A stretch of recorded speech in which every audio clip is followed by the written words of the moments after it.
সবাই ভাবে আমি একটা সম্পর্কে আছি, ভালোবাসার সম্পর্কে, কিন্তু একদমই না। তারা সম্পূর্ণ ভুল যারা ভাবে আমি সম্পর্কে আছি। হ্যাঁ, তবে ছিলাম একটা সময় আমার মনের মানুষের সাথে।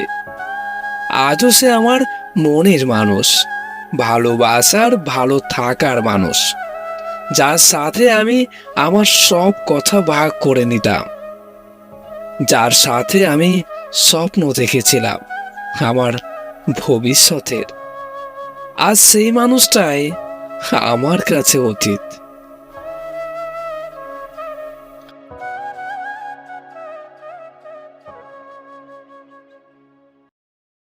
গল্পটি কেমন লাগলো?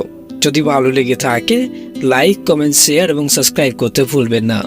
গল্প লিখেছেন কৌশিক, গল্প পাঠে আমি কুশদাস। দেখা হচ্ছে পরবর্তী ভিডিওতে। ততক্ষণ পর্যন্ত ভালো থাকবেন, সুস্থ থাকবেন, নিজের যত্ন নেবেন। আরেকটা কথা, আপনাদের লেখা যদি কোনো গল্প থেকে থাকে আমাকে অবশ্যই পাঠাবেন। আমি পরবর্তী ভিডিওতে আপনাদের গল্প তুলে ধরার চেষ্টা করব। ধন্যবাদ।